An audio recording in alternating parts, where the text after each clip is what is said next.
After 4 years of building client relationships from the ground up, my father-in-law handed my position to his golf buddy's niece. I packed my desk with unsettling composure.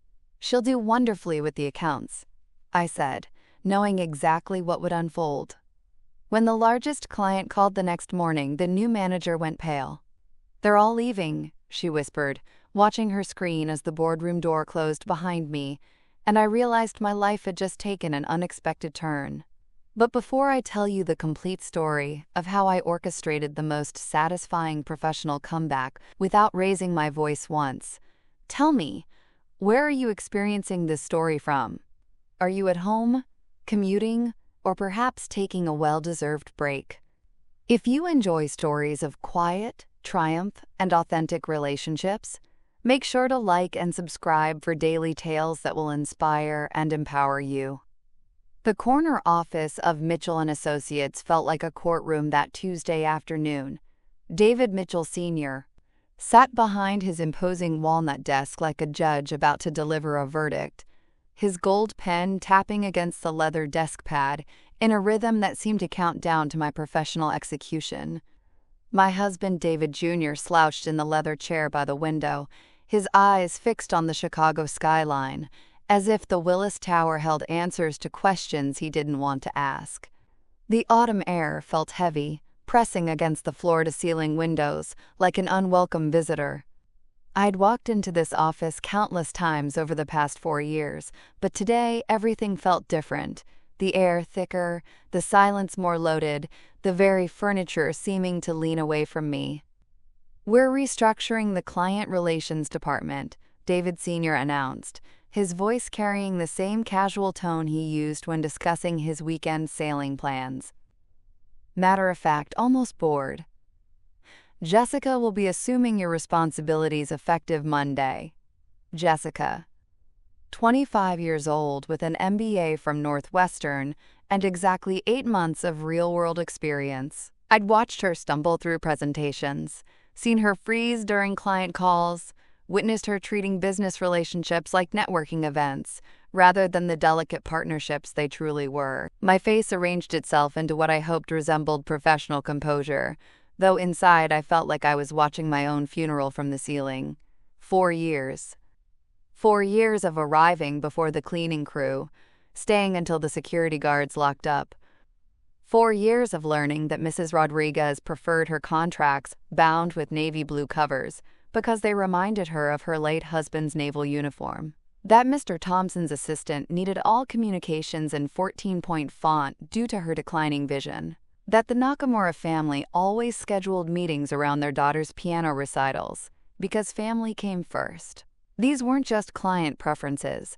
They were the invisible threads that wove trust into business relationships. "She brings fresh energy to the role," David Sr. continued, as if energy could substitute for the years I'd spent learning that successful client management was less about PowerPoint presentations and more about remembering that Mr. Chen liked his coffee black and his contracts reviewed on Friday afternoons so he could spend weekends with his grandchildren. Innovation, sometimes we need to shake things up, bring in new perspectives. New perspectives. As if the perspective that had built their most profitable client relationships over 4 years had somehow become obsolete overnight. David Jr. finally lifted his gaze from the window, his eyes meeting mine for precisely 3 seconds before darting away like a guilty child. In that brief moment, I saw everything I needed to know. He'd been aware this was coming, probably for weeks, maybe months, and he'd chosen silence over loyalty. "Of course, I understand," I heard myself saying, though I understood nothing about how dedication could become disposable so quickly. The rest of the meeting dissolved into a haze of transition schedules and knowledge transfer protocols. David Sr. mentioned a generous severance package, something about recognizing my valuable contributions, words that floated through the room like autumn leaves, beautiful but ultimately lifeless. I nodded at the appropriate moments, signed documents that felt foreign beneath my pen, and wondered when I'd transformed from a trusted team member into a problem to be solved. Walking back to my office felt like moving through honey. Colleagues suddenly found their computer screens fascinating, their coffee cups requiring intense concentration. Maria from reception offered a sympathetic smile, but even she seemed afraid to get too close, as if career endings might be contagious. My office, my former office, appeared smaller somehow, as if the walls were already closing in to accommodate someone else's vision. The family photos on my credenza felt like artifacts from someone else's life. There was David and me at the company's summer retreat, his arm around my shoulders, both of us laughing at something his father had said about market projections. There was our wedding photo, David Sr., standing proudly beside us like we were his greatest acquisition. How quickly pride could curdle into indifference. I opened my desk drawers with surgical precision, as if performing an autopsy on my professional life. Personal items went into the banker's box they'd thoughtfully provided. My favorite coffee mug with the small chip that David always said I should replace. The small succulent that Mrs. Rodriguez had given me after I'd helped her navigate a particularly complex merger. The stress ball shaped like a briefcase that Mr. Thompson had brought back from his London business trip. But it was the bottom drawer that held my most precious cargo. Behind the emergency granola bars and backup phone charger sat my burgundy leather portfolio, the one I'd bought during my first week, thinking it looked professional and important. Over 4 years, it had become something far more valuable than any corporate manual. Inside were pages of handwritten notes, not the official client records that lived in the company's database, but the human details that transformed business transactions into personal relationships. Wedding anniversaries, children's college achievements, favorite restaurants, vacation destinations, health concerns mentioned in casual conversation. Mrs. Rodriguez's granddaughter was starting medical school in the spring. Mr. Thompson's wife preferred their meetings scheduled before noon because her energy flagged in the afternoons due to her recent chemotherapy. The Nakamura family sent holiday gifts to all their service providers because they believed gratitude should be tangible. These weren't just client notes. They were relationship blueprints, carefully constructed through hundreds of conversations and shared moments. They represented the difference between managing accounts and nurturing connections. I slipped the portfolio into my purse instead of the box. Some treasures were too valuable to abandon, too personal to transfer to someone who viewed clients as quarterly revenue targets, rather than people with stories, dreams, and trust to offer. Jessica materialized in my doorway as I sealed the final box with packing tape, her perfectly styled auburn hair catching the harsh fluorescent lighting. She wore a charcoal gray power suit that probably cost more than my monthly car payment, and her smile radiated the kind of confidence that comes from never having to prove yourself to anyone who mattered. "I'm absolutely thrilled to inherit your client portfolio," she gushed, as if these carefully cultivated relationships were heirlooms being passed down, rather than living connections built on years of mutual respect and understanding. "I've been reviewing their files all weekend. They seem like such fascinating individuals." Fascinating individuals. As if they were specimens in a museum, rather than real people who'd entrusted me with their business aspirations, their family concerns, their quiet vulnerabilities shared during late afternoon calls, when the office grew quiet and guards came down. "They're wonderful people," I replied, meaning every word in ways she couldn't yet comprehend. "You're going to learn so much from them." And she would learn, though perhaps not the lessons she expected. As I carried my belongings toward the elevator, I felt an unexpected sense of calm settling over me like a warm blanket. The burgundy portfolio pressed against my side through my purse. A quiet reminder that some knowledge couldn't be digitized, some connections couldn't be transferred through corporate memos or explained in PowerPoint presentations. Some relationships had to be earned through patience, one genuine conversation at a time, one remembered detail at a time, one authentic moment of caring at a time. The elevator doors whispered shut behind me, and I realized this wasn't an ending at all. It was simply the beginning of a different story. The first call came Thursday morning, While I was still in my pajamas, savoring coffee from my favorite mug, the chipped one David always insisted I should discard. My phone displayed Mrs. Rodriguez's number, though her voice sounded uncertain when I answered. "Is this Elena?" she asked, using my first name in a way that immediately told me something was wrong. "Yes, it's me. How are you, Mrs. Rodriguez?" "Well, dear, I just finished a rather confusing conversation with your replacement, and I need to ask, is her name actually Jessica, or am I having hearing problems?" She kept referring to me as Mrs. Rodriguez Martinez throughout our entire call. I nearly spit out my coffee. Rodriguez, a name I'd pronounced correctly hundreds of times over 4 years. A name that belonged to a woman who'd trusted me with her deceased husband's construction business, who'd wept in my office when economic uncertainty threatened everything they'd built together from nothing. "Her name is Jessica," I confirmed, not trusting myself to elaborate. "Oh, thank goodness. I thought I was losing my mind." She seemed pleasant enough, I suppose, although she did ask me to spell my company name for her records. I found that peculiar, considering I've been working with your firm for 4 years. Considering her company name was printed on every contract, every invoice, every piece of correspondence that had crossed Jessica's desk during the transition process. She's still familiarizing herself with all the details, I said, the words tasting like cardboard in my mouth. Of course. These transitions take time. She mentioned something about me taking a career break. "I hope you're enjoying your vacation, dear." Vacation. As if I'd chosen this exile, as if this were some planned sabbatical rather than corporate abandonment. After we hung up, I sat staring at my phone, wondering how many similar calls would follow. The answer arrived sooner than I'd anticipated. By the following Tuesday, Maria from reception had sent me 4 text updates that felt like watching a slow-motion disaster unfold. She sent the quarterly projections to the wrong email addresses. Read the first message. Misspelled Mr. Thompson's company name in the contract header twice. Came the second. The third arrived Wednesday afternoon. Forgot to include the Morrison Industries proposal attachment. They called asking if we were taking their business seriously. But it was the mass email that truly crossed the line. Maria forwarded it with a single facepalm emoji.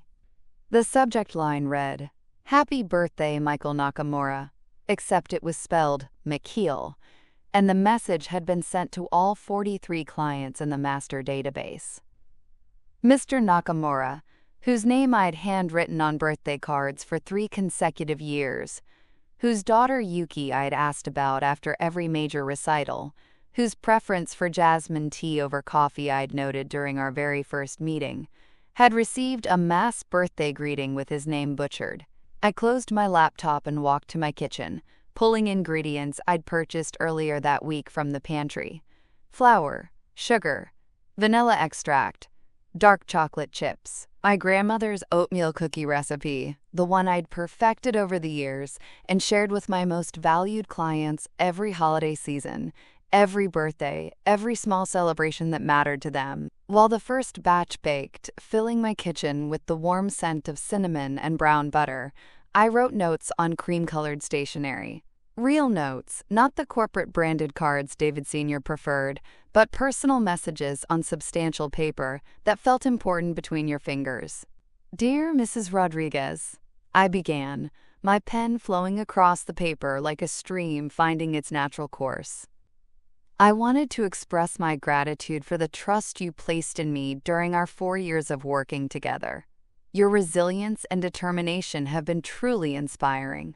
Each note was unique, personal, specific. I mentioned Mr. Thompson's wife's recent recovery from surgery. I asked about the Nakamura family's upcoming trip to Kyoto. I referenced Mrs. Morrison's new grandson, born just 2 weeks before I'd cleaned out my desk. The cookies emerged golden brown and fragrant, filling my house with warmth that couldn't be manufactured or outsourced. I packaged them in simple white boxes tied with silk ribbon. No company logos, no corporate messaging, just homemade treats from someone who remembered their preferences and cared about their well-being. That evening, David arrived home carrying the scent of his father's office, expensive cologne layered over old mahogany, and quiet desperation. He found me at the dining table, addressing the final envelope with careful penmanship. "What's all this?" he asked, loosening his navy tie with sharp, frustrated movements. "Thank you notes and cookies, for people who've been kind to me." He frowned in that particular way he'd developed lately, as if he were trying to solve an equation with too many unknown variables. "Elena, you realize you can't maintain direct contact with former clients." Dad was explicit about that during the transition. "I'm not contacting clients, David," I said, pressing the envelope seal with deliberate care. "I'm thanking friends." Over dinner, David defended Jessica with the fervor of someone trying to convince himself as much as me. "She's adapting," he said, cutting his salmon with unnecessary precision. "Everyone makes errors during the adjustment period." I nodded and served dessert. Lemon bars made from Mrs. Rodriguez's recipe, the one she'd shared during a particularly challenging contract negotiation when we'd worked through lunch to save her company's biggest deal. "Of course they do," I agreed. "Learning takes time." Dad mentioned she has innovative ideas about digital marketing and client engagement through social media platforms. "That sounds promising," I replied, though I wondered what Instagram strategy could replace 4 years of remembered anniversaries and handwritten birthday cards. My phone buzzed during dessert. A text from Mr. Nakamura. "Elena, hope all is well with you. Thank you for always remembering the small things that made big differences. Missing our quarterly check-ins." I showed David the message. "That's thoughtful," he said, but his voice carried an edge I'd never heard before. "You should probably keep those communications brief, though. We don't want any confusion about professional boundaries." Boundaries. As if genuine care came with geographical limits. As if relationships could be trademarked and transferred like office equipment. Later that evening, alone in my home office, I opened my laptop and accessed my personal contact database. Not the corporate system that belonged to Mitchell & Associates, but my private address book filled with details I'd gathered through authentic conversations and shared experiences. Mrs. Rodriguez's home address, where she preferred receiving personal correspondence. Mr. Nakamura's daughter's apartment near Northwestern, where care packages were always appreciated. The Thompson family's summer cottage in Wisconsin, where they spent August and loved hearing from people who remembered their stories. Some gifts couldn't be assigned or learned from training seminars. Some connections couldn't be transferred through corporate documentation or explained in quarterly reports. As I prepared packages for shipping, I realized Jessica could inherit the office, the title, even the client database, but she couldn't inherit the relationships. Those belonged to the people who had nurtured them, one authentic interaction at a time. The girl who couldn't pronounce names correctly was about to discover that people with long memories don't forget who truly valued them. The local post office became my second home that week. I arrived every morning at 9:15, arms laden with carefully wrapped packages that had nothing to do with profit margins or quarterly goals, and everything to do with the small gestures that create lasting connections. Mrs. Rodriguez's homemade salsa went out first, not store-bought, but the recipe I'd learned from my own grandmother. The one that required roasting tomatoes for hours and grinding spices by hand. I'd remembered Mrs. Rodriguez mentioning how much she missed her mother's authentic salsa during one of our coffee meetings last spring. The handwritten label simply read, "Made with care and fond memories." The hand-knitted baby blanket required 3 weeks to complete. Soft mint green yarn, because the Thompsons hadn't wanted to learn the gender beforehand. "We want to be surprised," Mrs. Thompson had told me during our last conversation. I'd started the project the night I packed my desk, each stitch a meditation, each row a hope for new beginnings. The pattern was intricate but timeless, something that would survive multiple children and eventually become a family treasure. For Mr. Nakamura, I created a photo album of Chicago's architecture, remembering his passion for design and his stories about studying the city's buildings during his early days as an immigrant. Each photo was printed on high-quality paper, with handwritten notes about the history and significance of each structure. He had often mentioned wanting to share Chicago's beauty with his granddaughter in Tokyo. Each package departed without corporate branding or promotional materials. Just my personal return address written in the same careful script I'd used for their holiday cards and congratulatory notes over the years. The responses began arriving Thursday. "Elena, the salsa is absolutely perfect," Mrs. Rodriguez wrote in a text that made me smile. "It tastes exactly like my mother's recipe from Guadalajara. How did you remember? I've been searching for that authentic flavor for 15 years. Mr. Thompson called my personal phone, his voice thick with gratitude. "The blanket is exquisite." Sarah burst into tears when she opened it. She said only someone who genuinely cared would remember such details and invest so much effort. "Are you available for independent consulting work?" I deflected gently, the way I'd learned to navigate sensitive territory. "I'm taking time to focus on personal projects right now, but thank you for the kind offer. How is Sarah feeling? Has the morning sickness improved?"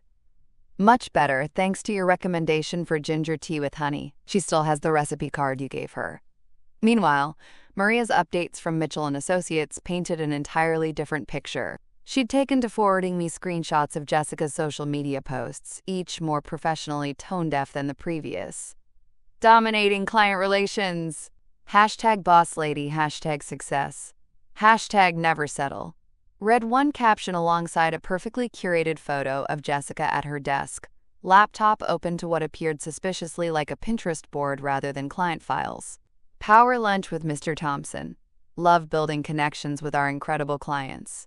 #networking, #growth," accompanied another post, though Maria's follow-up text revealed the reality.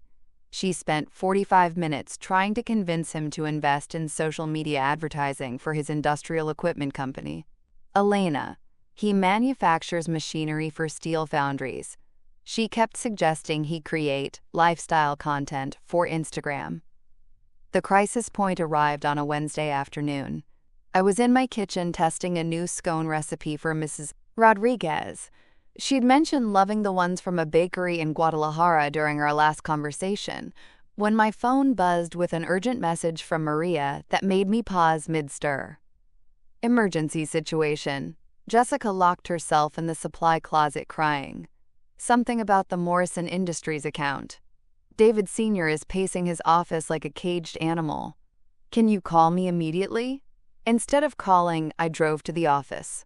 Not to interfere or gloat, but because Maria sounded genuinely concerned, and despite everything, I still cared about the people I'd worked alongside for 4 years.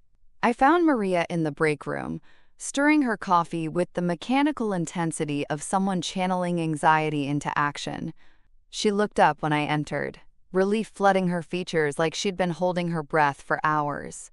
She received an email from Morrison Industries' legal team, Maria whispered, though we were alone. Apparently, Jessica sent them a proposal suggesting they rebrand their estate planning services to appeal to younger demographics and embrace millennial financial planning trends. My stomach dropped. Morrison Industries specialized in retirement planning and end-of-life financial services for clients over 65. Their entire business model centered on tradition, security, and the kind of conservative financial wisdom that came from decades of experience. "Oh no," I breathed. "It gets worse." The legal team responded asking if this was some kind of practical joke, considering Morrison Industries has served the same demographic for 37 years. Jessica panicked and sent 4 follow-up emails trying to clarify, each one digging the hole deeper. The final one had 3 typos in the company name. Through the break room's glass partition, I could see David Sr.'s office. He stood behind his mahogany desk, with his phone pressed against his ear, his face the color of a ripe tomato. His free hand gestured frantically, the same way it did when he was attempting to salvage situations that had already careened beyond redemption.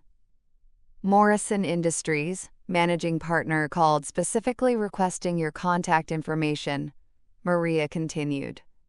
When they learned you no longer worked here, they asked for your personal phone number. That's when Jessica overheard, and Maria gestured toward the supply closet, where muffled sobbing could still be heard. I pulled out my phone and scrolled to Morrison Industries' direct line.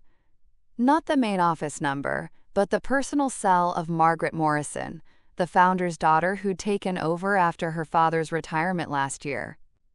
She'd given me that number during a particularly difficult period when family dynamics had complicated the business transition.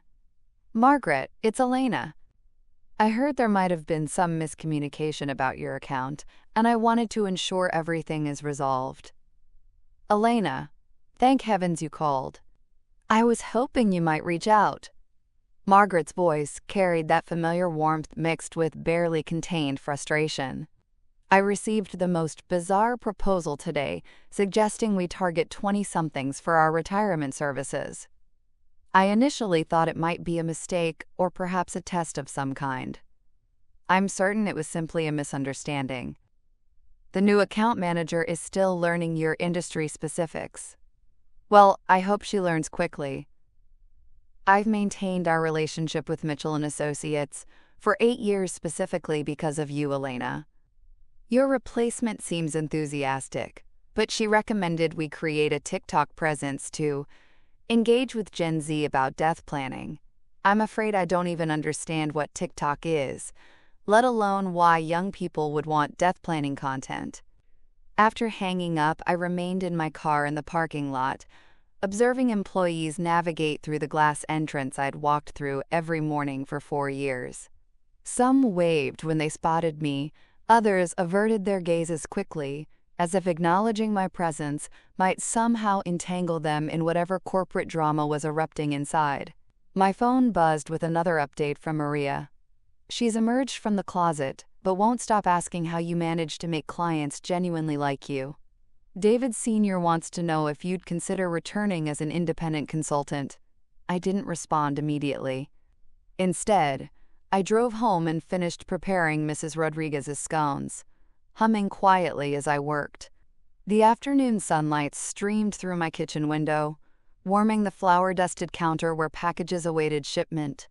Each one represented a small act of rebellion against the corporate notion that relationships were transferable commodities rather than gardens requiring years of patient cultivation. The scones were cooling on wire racks when David arrived home that Friday, his shoulders bearing the weight of 3 weeks' accumulated disasters. He dropped his briefcase beside the door with a sound that seemed to echo through our suddenly too quiet house. Patterson Manufacturing terminated their contract today, he announced without preamble, loosening his tie with sharp, jerky movements. 9 years with the firm, gone. I continued transferring scones to storage containers, my hands remaining steady, despite the tremor building somewhere deep in my chest. Patterson Manufacturing. I'd facilitated their first major expansion deal, celebrated their acquisition of 2 competitor companies, sent congratulatory flowers when Mr. Patterson's son graduated from business school. What reason did they provide? I asked. David opened the refrigerator and stared inside as if answers might be concealed behind the leftover casserole. They said their new account manager seemed unfamiliar with their operational model, and they required someone who could anticipate their requirements rather than simply react to problems. Anticipate their requirements. Like understanding that Mr. Patterson always reviewed financial projections on Sunday evenings, making Friday delivery essential. Like remembering that his CFO preferred detailed written summaries because she processed complex information better in writing than through verbal presentations. Like knowing their major board meetings occurred quarterly in March, June, September, and December, so preparation needed to begin weeks in advance. And the Rodriguez construction account? I asked, though David's expression had already provided the answer. Wednesday, same feedback. They said Jessica was very eager but didn't seem to grasp their industry dynamics.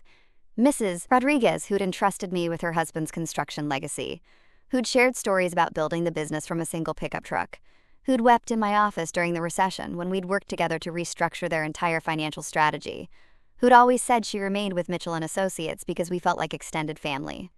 The house phone rang at 10:45 that night, its harsh tone slicing through the darkness of our bedroom. David fumbled for the receiver, his voice thick with sleep and apprehension. "Hello." I could hear David Sr.'s voice through the speaker, pitched higher than I'd ever heard it, words tumbling together in rapid-fire panic. David sat up, running his free hand through his disheveled hair. "Slow down, Dad. What happened?" More frantic dialogue. David's face grew paler with each passing moment. "Yes, she's here. Hold on." He extended the phone toward me like an offering, or perhaps a lifeline. "He wants to speak with you." I accepted the phone, surprised by how composed my voice sounded. "Hello, David." "Elena, thank God. Look, I realize this is awkward given recent circumstances, but I need to ask, do you understand what's happening with our client base? Because I'm receiving calls at home, and frankly, I'm completely at a loss." The vulnerability in his voice caught me off guard. This was the same man who dismissed me 3 weeks ago, with the casual indifference of someone discarding outdated office equipment. Now he sounded genuinely terrified. "I've heard some clients are expressing concerns," I said carefully, choosing each word like stepping stones across a turbulent river. "What specifically are you hearing?" David Sr.'s voice cracked slightly as he continued. "The Morrison Industries account called my personal line tonight. They said they'd been trying to reach their account manager for 4 days with no response. When they finally connected, she attempted to schedule them for a brand evolution consultation next month. Elena, they're estate planners. They don't need brand evolution. They need someone who understands probate procedures and grief counseling." I waited, allowing the silence to stretch between us like a taut wire. "The Patterson Manufacturing Group is requesting their complete file transfer. The Nakamura account wants to explore alternative options. These are people who've been with us for years, Elena. What am I missing here?" How could I explain that relationships weren't constructed from organizational charts and mission statements? That trust couldn't be downloaded from a client management system or absorbed from a corporate training manual? "David, these people don't want a service provider," I said finally. "They want a partner. Someone who remembers that Mr. Patterson's quarterly board meetings require specific financial projections delivered by the 3rd Tuesday of each quarter. Someone who knows Mrs. Morrison still visits her husband's grave every Thursday afternoon and might need scheduling flexibility on those days. But the files contain all that scheduling information," he protested. "Files contain data. They don't contain understanding." The next morning brought an unexpected visitor. I was tending my herb garden when I heard a car door close in the driveway. Robert Chen, Jessica's uncle and David Sr.'s longtime friend, stood at my front gate. His usually immaculate posture appeared slightly hunched, his expensive suit wrinkled as if he'd slept in his office.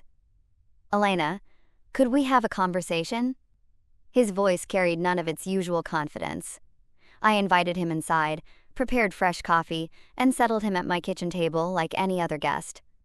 But his hands trembled slightly as he lifted the mug, and his eyes seemed unable to meet mine directly. "She's working so hard," he began without preamble, referring to Jessica. "Every night until her eyes burn from reading those client files. She's created databases, flowcharts, even purchased books about relationship management and customer psychology." I nodded, genuinely sympathetic to the young woman who was drowning in a position that had appeared deceptively simple from the outside. "But it's not working, is it?" I asked gently.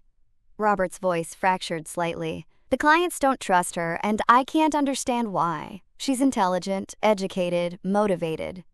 "Robert, tell me about the first time you fell in love." He blinked, clearly startled by the unexpected change in direction. What does that have to do with anything? Humor me." "Well, I met Linda at a bookstore. She was reading Steinbeck and had this small smile of complete concentration. I kept returning every evening for 2 weeks, just to see that smile again." "Did you study relationship psychology textbooks to win her affection?" "Of course not. I simply We discussed literature, life experiences. I remembered what she shared with me. What made her laugh? What concerned her? Exactly. You can't systematize your way into someone's heart, Robert. And that's what client relationships truly are. Professional connections built on thousands of small moments of genuine caring. He remained quiet for an extended period, staring into his coffee as if it held answers he wasn't prepared to confront. She's my niece, Elena, my brother's only daughter. When David Sr. offered her this position, I thought it was ideal, a chance to prove herself, to build something significant. She will build something significant, Robert. Perhaps just not this. That Sunday, while David was at the country club, a delivery truck arrived at our house. The driver handed me an elegant arrangement of white lilies, my favorite flowers, though I'd never mentioned that preference in any professional context. The card was simple cream-colored paper, the kind I'd always chosen for my personal correspondence. Thank you for always seeing us as more than account numbers. With deep appreciation, the Morrison family. I pressed my face into the lilies, inhaling their delicate fragrance, and for the first time in weeks, I smiled without reservation. Some gifts couldn't be earned through training programs or motivational seminars. Some connections were built on the sacred practice of truly understanding another person and remembering what you discovered there. The phone remained silent that afternoon, but somehow I felt more connected than I had in months. The lilies were still vibrant in their vase when David announced we were expected at his parents' house for Sunday dinner. A family tradition, he explained, though his voice carried the enthusiasm of someone scheduling dental surgery. I spent Saturday afternoon preparing Mrs. Rodriguez's tres leche cake, the recipe she'd shared during a particularly challenging merger negotiation 2 years prior. My grandmother's secret, she'd whispered conspiratorially, is the cinnamon in the milk mixture. Just a touch, it makes people remember the flavor long after they've forgotten the meal. The kitchen filled with the warm aroma of vanilla and cinnamon as I assembled the layers, each component carefully balanced, like the relationships I'd spent years nurturing. David observed from the doorway, his expression unreadable. You didn't need to make anything. Mom always orders from that French bakery downtown. I wanted to, I replied simply. He paused, selecting his words carefully. Elena, maybe we should discuss how tonight might unfold. Jessica will be there, and the atmosphere has been tense at the office lately. Tense, such a diplomatic word for the complete dissolution of professional relationships that had required years to establish. David Sr.'s house appeared exactly as it always had. Manicured landscaping, pristine walkway, everything designed to project success and stability. The irony wasn't lost on me as we approached the entrance to a dinner that promised to be anything but stable. David's mother, Patricia, greeted us with her customary warm embrace, though her eyes held a weariness I'd never previously observed. Elena, darling, how are you managing through all this? She asked. Managing through all this. Another carefully chosen phrase that acknowledged something had shattered without actually naming the destruction. The dining room table was arranged with the finest china, the kind reserved for significant occasions or difficult conversations. David Sr. stood at the table's head, his smile too bright, his voice too loud as he welcomed us with theatrical warmth. There's my favorite daughter-in-law. He pulled out my chair with exaggerated courtesy, as if perfect manners could smooth over the fact that he'd discarded me like obsolete office equipment 3 weeks earlier. Jessica arrived 25 minutes late, her cheeks flushed and her hair slightly disheveled. She'd clearly been crying recently, though she'd attempted to conceal the evidence with makeup that couldn't quite hide the swelling around her eyes. Sorry I'm delayed, she mumbled, sliding into her seat without making eye contact. Traffic was impossible. There had been no traffic. I'd driven the same route 40 minutes earlier, and the streets were empty, except for the usual Sunday afternoon joggers and dog walkers. David Sr. raised his wine glass with the flourish of someone determined to control the evening's narrative. To new opportunities, he announced, his voice echoing in the formal dining room. To fresh perspectives and exciting possibilities ahead. I lifted my wine glass politely, though the vintage tasted bitter against the tension that filled the room like fog. Jessica stared at her untouched plate, pushing herb-crusted chicken around without actually eating anything. The conversation stumbled through neutral territory, weather patterns, local sports teams, Patricia's garden club activities, until dessert appeared. I'd cut generous portions of the tres leches cake, each slice perfectly moist, with the cinnamon-infused cream creating delicate layers that spoke of patience and tradition. Everyone took a bite except Jessica, who sat with her fork hovering over the plate as if the dessert might be poisoned. "This is extraordinary," Patricia said, closing her eyes to savor the complex flavors. "Where did you discover the recipe?" "A friend shared it with me," I replied simply. "What kind of friend?" The question came from David Sr., though his tone suggested he already suspected the answer. "Someone who understood the value of sharing something meaningful." David cleared his throat, the sound sharp in the suddenly quiet room. "Actually, we've been discussing bringing additional support into the client relations department, someone to help Jessica manage the increased workload." Help, such a diplomatic way of acknowledging she was drowning. "That sounds sensible," I said, cutting another small bite of cake. "You had someone who could have provided proper training from the beginning." The words hung in the air, like an accusation. Jessica's fork clattered against her plate, the sound making everyone startle. "That's rich coming from you," she said, her voice shaking with barely contained emotion. "You act like you're so innocent. But we all know what you're really doing." "Jessica," Robert warned from across the table, but she was beyond caring about diplomatic boundaries. "You're sabotaging me." The accusation exploded from her like a dam bursting. "Contacting the clients, sending them personal gifts, making them believe they can't trust me. It's completely unfair." I set down my fork carefully, meeting her tear-filled eyes with steady composure. "I haven't contacted any clients about business matters, Jessica. But you're maintaining relationships with them, making them remember you. You can't let go and move forward like a normal person would." Like a normal person. The phrase settled over the table like a layer of ash, revealing more about the speaker than the accused. In Jessica's world, apparently caring about people beyond their financial value was a character defect rather than a professional strength. David Sr. leaned forward, his mediator voice activating. "Now, let's all take a breath here. Jessica, Elena has every right to maintain personal friendships. Elena, perhaps you could be more conscious of how your connections might impact current business relationships." Personal friendships. As if 4 years of professional dedication could be reduced to casual social networking. I stood slowly, my napkin folding itself neatly as I placed it beside my barely touched dessert. "You know what, Jessica? You're absolutely right. I am unable to let go. I'm unable to let go of caring about people I've worked with for 4 years. I'm unable to let go of treating clients like human beings rather than quarterly revenue targets. And I'm definitely unable to let go of my belief that relationships actually matter in this business." The silence that followed felt thick enough to cut with a knife.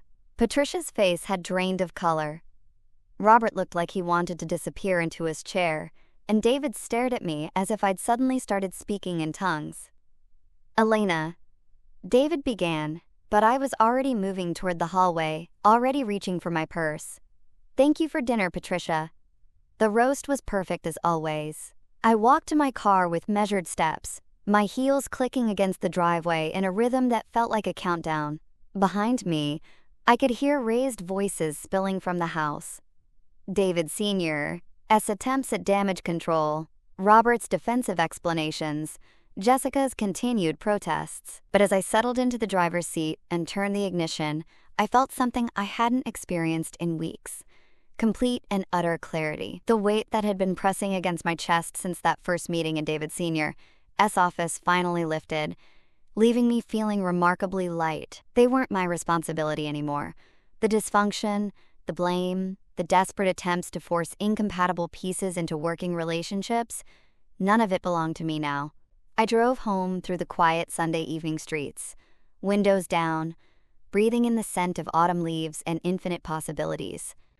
For the first time since this entire situation began, I felt genuinely free. The weeks following that explosive family dinner passed in a haze of autumn colors and unexpected tranquility. David and I navigated around each other like courteous strangers, sharing temporary accommodations. Our conversations contracted to logistics and weather observations. He worked longer hours. I cooked simpler meals. Somehow our house felt both emptier and more peaceful simultaneously. October dissolved into November with its familiar traditions: raking leaves, transitioning seasonal wardrobes, preparing for holidays that suddenly felt different without the usual office party planning consuming my evenings. I discovered I had time I hadn't possessed in years, hours that stretched luxuriously between sunrise and sunset, without urgent client emergencies or deadline pressures. It was the Tuesday before Thanksgiving when the first letter arrived. The envelope bore no return address, just my name written in careful script across cream-colored paper that felt substantial beneath my fingertips. Inside, Mrs. Rodriguez's familiar handwriting filled 2 pages with words that tightened my throat with unexpected emotion. "Dear Elena," it began, "I realize it might seem old-fashioned to write an actual letter in this era of emails and text messages, but some thoughts deserve the permanence of ink and paper.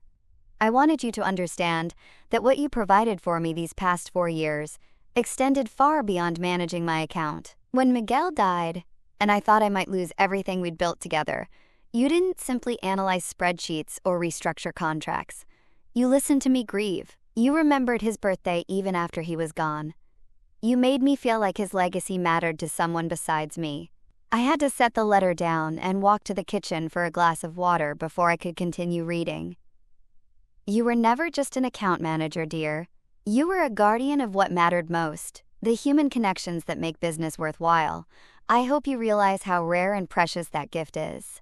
The letter was signed with a pressed violet, the kind that grew wild in her garden each spring. By Friday, 6 more letters had arrived, each one unique yet carrying the same fundamental message: "Thank you for seeing us as more than account numbers." Mr. Thompson wrote about the difficult early months of his manufacturing company, when I'd worked late helping him restructure his financing. How I'd celebrated with champagne when he secured his first major contract. "You made success feel shared, rather than solitary," his letter said. Mrs. Nakamura's note came with a photograph that made me laugh aloud. Her elderly cat, wearing the tiny scarf I'd knitted last Christmas, the one with the delicate cherry blossom pattern I'd designed specifically for him. "Mochi loves his scarf," she wrote. "He wears it every chilly morning, and I think of your kindness each time I see him in it." The Morrison family's letter arrived on official business letterhead, but the message was entirely personal. "You guided us through the most difficult year of our lives," it read. "When Dad died and left Mom to navigate a business she'd never fully understood, you didn't just explain the legal requirements. You translated grief into manageable tasks, helped her honor his memory while building her own confidence." Each letter felt like a gift I hadn't realized I was waiting to receive. They arrived throughout that Thanksgiving week, like autumn leaves drifting down, each one settling into place to create something beautiful and complete. Each letter felt like validation I hadn't known I desperately needed. David found me reading them again on Thanksgiving morning, spread across our kitchen table like a collection of treasures.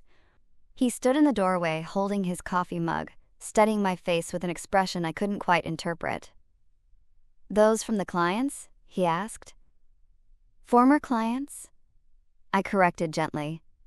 He sat down across from me, picking up Mrs. Rodriguez's letter with careful fingers. After reading it silently, he set it down and met my eyes. "I had lunch with Mrs. Morrison yesterday." This was news. David rarely conducted business meetings independently, preferring to let his father handle the client relationship aspects of the firm. "She asked if you might be interested in some consulting work. Nothing official, just helping her navigate some year-end financial planning decisions. She said Jessica never really grasped her business model." I waited, sensing there was more. "She also mentioned that several other clients have been asking about you, wondering if you were accepting independent projects." "And what did you tell her?" He paused, rotating his coffee mug in careful half-turns. "Elena, would you consider returning to the firm? Dad's been suggesting bringing you back in some capacity. Maybe as a senior consultant, working with accounts that need more personalized attention." The offer hung between us like a bridge I wasn't sure I wanted to cross.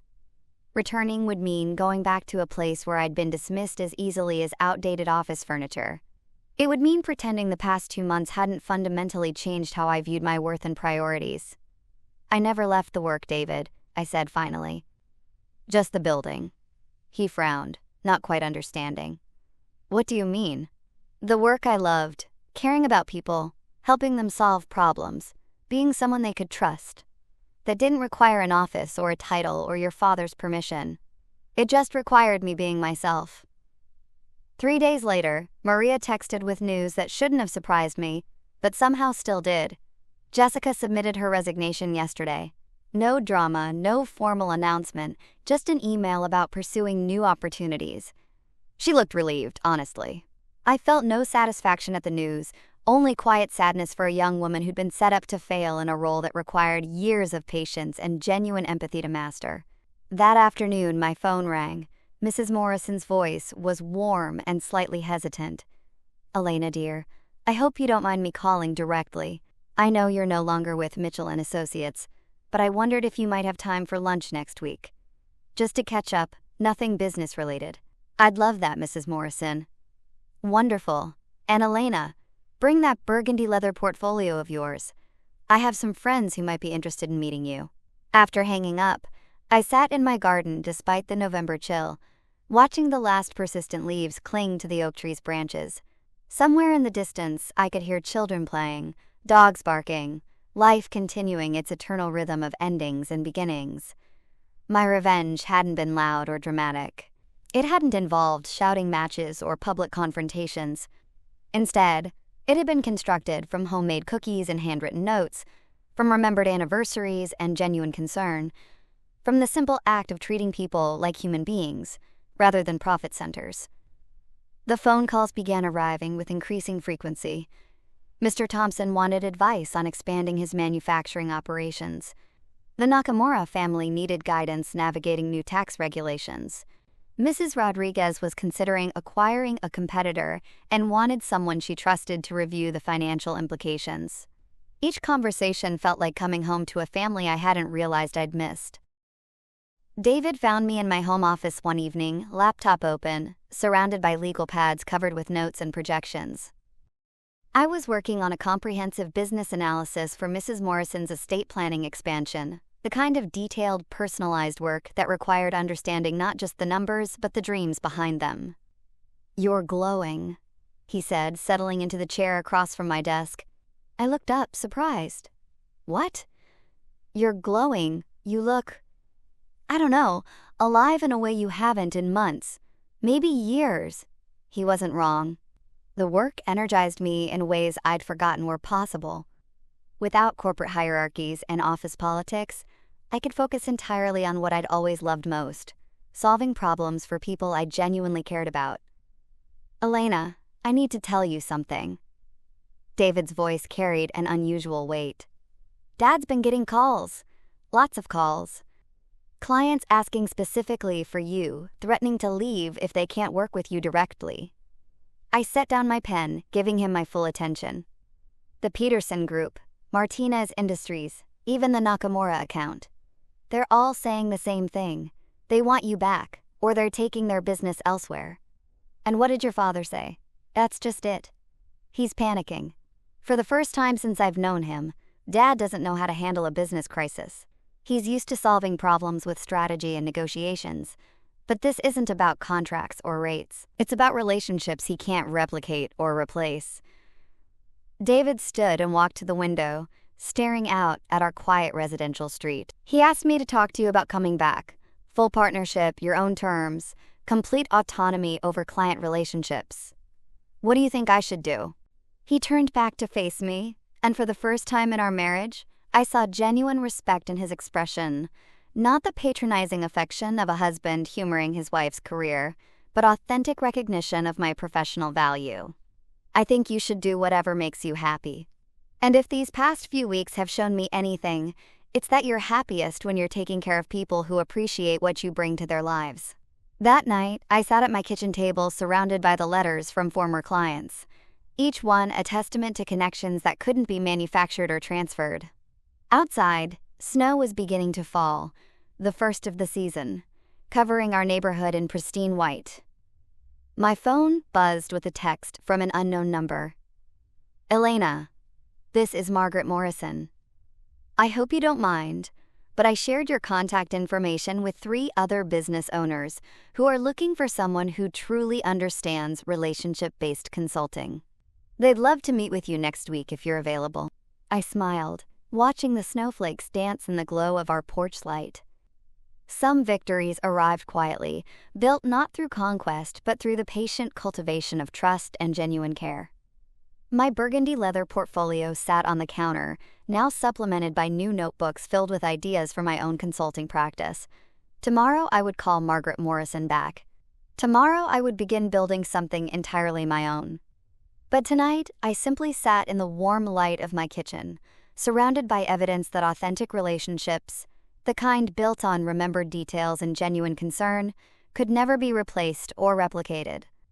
They could only be earned, one conversation at a time, one remembered detail at a time, one authentic moment of caring at a time. 6 months later, I sat in my newly designed home office, sunlight streaming through windows that faced my carefully tended garden. The burgundy leather portfolio that had once held secrets about Mitchell & Associates, clients now rested on a shelf beside 3 matching volumes, each one filled with notes about my own consulting clients, their dreams, their challenges, their stories. Elena Rodriguez Consulting had grown beyond my wildest expectations, not through aggressive marketing or corporate networking, but through the same principle that had guided my work for years: authentic relationships built on genuine care and remembered details. Mrs. Morrison had been my first official client, followed quickly by the recommendations she'd promised: the Peterson Group, Martinez Industries, the Nakamura family business. Each one brought friends who brought friends, creating a web of connections that felt more like an extended family than a client roster. My phone buzzed with a text from Maria, who had left Mitchell & Associates 3 months earlier to become my assistant. Thompson Manufacturing just called. They want to schedule their quarterly review for next month. Also, Mrs. Rodriguez wants to know if you can attend her granddaughter's medical school graduation next week. She said you were instrumental in helping fund her education through the business restructuring. I smiled, remembering the late nights we'd spent reorganizing Rodriguez Construction's finances to create a scholarship fund for Miguel's granddaughter. The numbers had been challenging, but the joy in Mrs. Rodriguez's voice when we'd made it work had been priceless. The doorbell rang, and I found David Sr. standing on my front porch, looking older than his 62 years. His usual confident posture had been replaced by something approaching humility. "Elena, could we talk?" I invited him into my office, noting how his eyes took in the framed thank you letters on the walls, the fresh flowers from grateful clients, the atmosphere of quiet success that filled the space. "Business looks good," he said, settling into the chair across from my desk. "It's fulfilling work," I replied simply.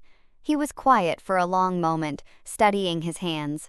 "We lost the Anderson account last week. They said our new account manager, Jessica's replacement, was technically competent, but lacked the personal touch they'd grown accustomed to." I waited, knowing there was more. "Elena, I came to apologize, and to ask if you'd consider a merger." The word hung between us like a bridge across a chasm. "A merger?" "Your consulting firm and Mitchell & Associates. Equal partnership. You'd maintain complete autonomy over your client relationships and methods. We'd provide the infrastructure, legal support, office space if you wanted it." He paused. I've realized that what I dismissed as being too emotional was actually the most valuable asset our firm ever had.